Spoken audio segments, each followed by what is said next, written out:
नमस्कार दोस्तों। महाराष्ट्र के बारे में खबरें अब तक ये थी कि भारतीय जनता पार्टी और केंद्र सरकार सब लोग मिलकर लगे हुए हैं उद्धव ठाकरे की सरकार को गिराने में। कहीं ईडी की जांच हो रही है, कहीं कुछ हो रहा है, कहीं कुछ हो रहा है। अब तक आरोप ये थे। और संजय राउत और शरद पवार के चेले चपाटे ये सब लोग ये कहते रहते थे अक्सर कि हमारी सरकार को गिराने की कोशिश बीजेपी कर रही है। खैर, अब जो ताज़ा घटनाक्रम हुआ है उससे साफ हो गया है कि सरकार को गिराने की कोशिश बीजेपी नहीं बल्कि कांग्रेस कर रही है। कांग्रेस को शायद अब शिवसेना और शरद पवार के साथ जाने में कोई इंटरेस्ट नहीं रहा है। इसकी वजह ये है कि शरद पवार अपने आप को देश में एक ऐसे धड़े का लीडर साबित करने में लगे हुए हैं जो ना तो बीजेपी के साथ है ना कांग्रेस के साथ है। और पिछले दिनों उन्होंने अपने घर पर यशवंत सिन्हा को एक ऐसी बैठक करने का मौका दिया जिसमें सभी ऐसे दल शामिल थे जो ना बीजेपी के साथ हैं और ना कांग्रेस के साथ हैं। तो इसके बाद अब राहुल गांधी और कांग्रेस हाईकमान को ये लगने लगा है कि शरद पवार का दिमाग किसी और टेंजेंट पे है।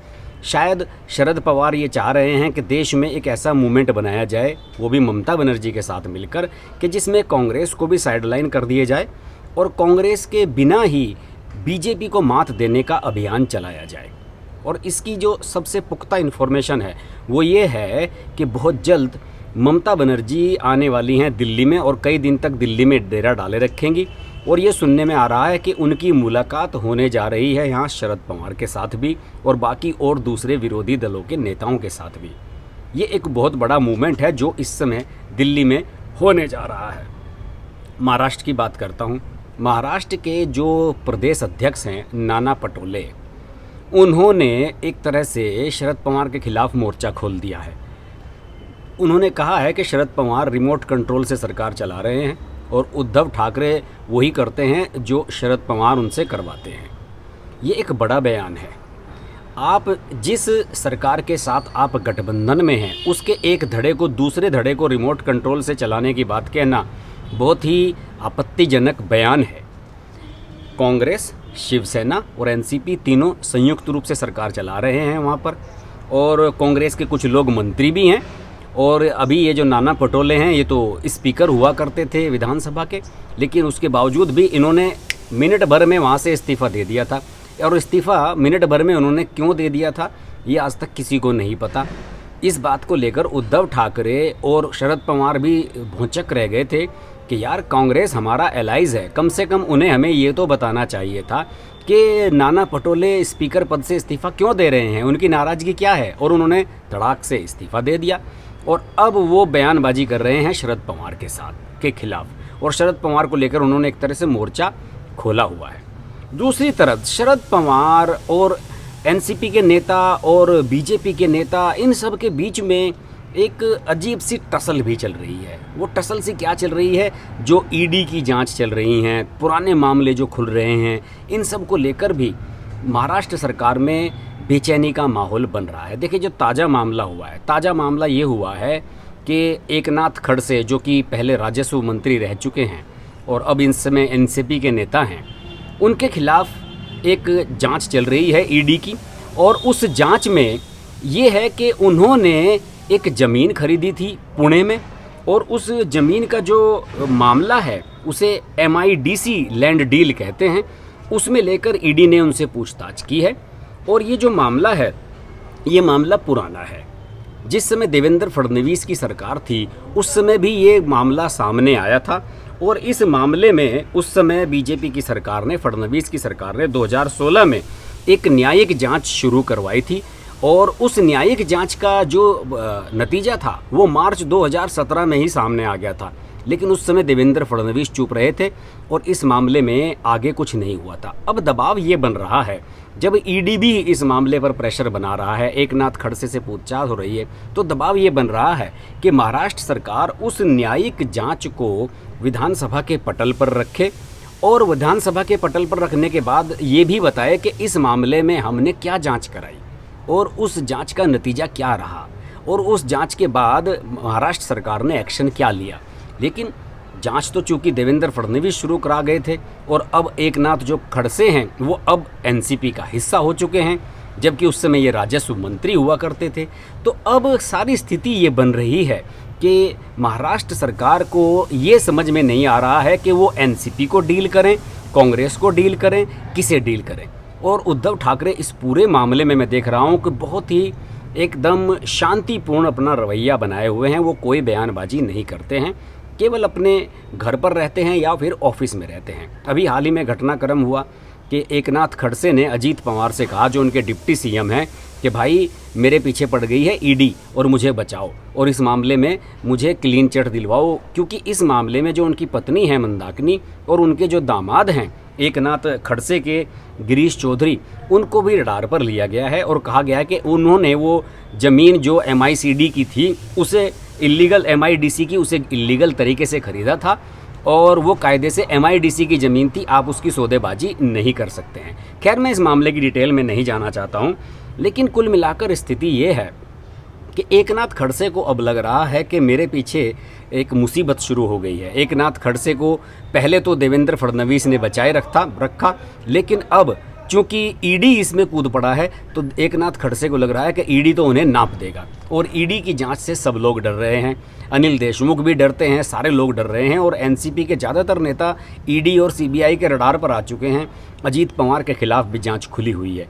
तो अजीत पवार और एकनाथ खड़से दोनों पहुंचे मिलने के लिए उद्धव ठाकरे के पास, और उद्धव ठाकरे के पास जब वो मिल रहे थे उसी समय वहाँ पर पहुँच गए शरद पवार, क्योंकि शरद पवार की भी मीटिंग पहले से फिक्स थी और बताया जाता है कि तीनों ने बैठकर इस बारे में मंत्रणा की। और एकनाथ खड़से और अजीत पवार तो निकल गए, लेकिन उद्धव ठाकरे के पास शरद पवार की लंबी मीटिंग हुई और दोनों की जो मीटिंग हुई उसमें मानसून सत्र के, कहा तो ये गया कि मानसून सत्र के बारे में चर्चा हुई, लेकिन सारे मुद्दे वही डिस्कस किए गए कि किस तरीके से सरकार को बचाया जाए, किस तरीके से सरकार को सेव किया जाए। दूसरी ओर कांग्रेस की जो मैं बात कर रहा हूँ, कांग्रेस को मुझे लगता है कि राहुल गांधी ने हरी झंडी दे दी है नाना पटोले को। पहले ये नाना पटोले बीजेपी में हुआ करते थे और नाना पटोले को कांग्रेस के जो हाईकमान है उससे हरी झंडी मिली हुई है। और नाना पटोले ने अभी ये भी कहा है कि अभी हमारी सरकार भले ही चल रही है, 3 महाविकास अघाड़ी सरकार चल रही है, लेकिन 2024 का जब विधानसभा चुनाव होगा, आपको याद हो कि महाराष्ट्र में विधानसभा चुनाव 2024 में होना है, तो उनका कहना है कि 2024 में जब विधानसभा चुनाव होगा तो कांग्रेस अकेले लड़ेगी। यानी कि उन्होंने साफ कर दिया है कि ये गठबंधन कैरी फॉरवर्ड होने वाला नहीं है। और उनको सपोर्ट कहाँ से मिल रही है?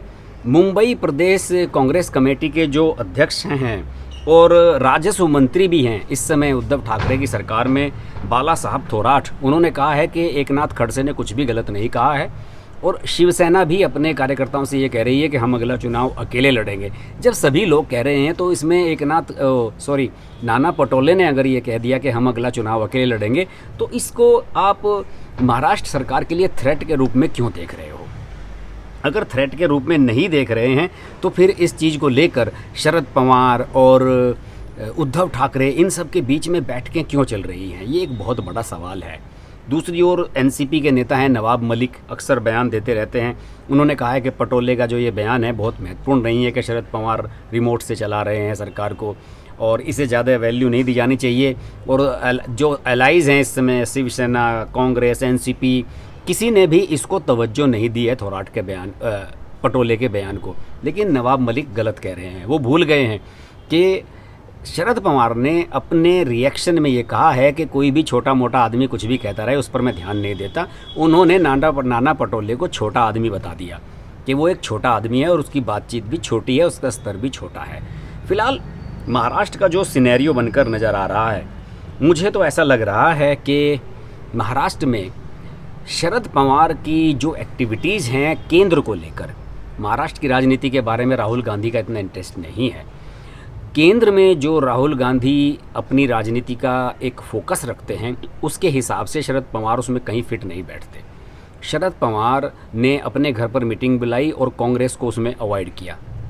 ममता बनर्जी से मुलाकात कर रहे हैं शरद पवार, लेकिन कांग्रेस को कहीं सीन में नहीं रखते। शरद पवार कई बार बयान दे चुके हैं कि भाई हम ऐसा गठबंधन बनाने की कोशिश करेंगे और ऐसा गठबंधन संभव भी है कि जिसमें ना कांग्रेस हो ना बीजेपी हो।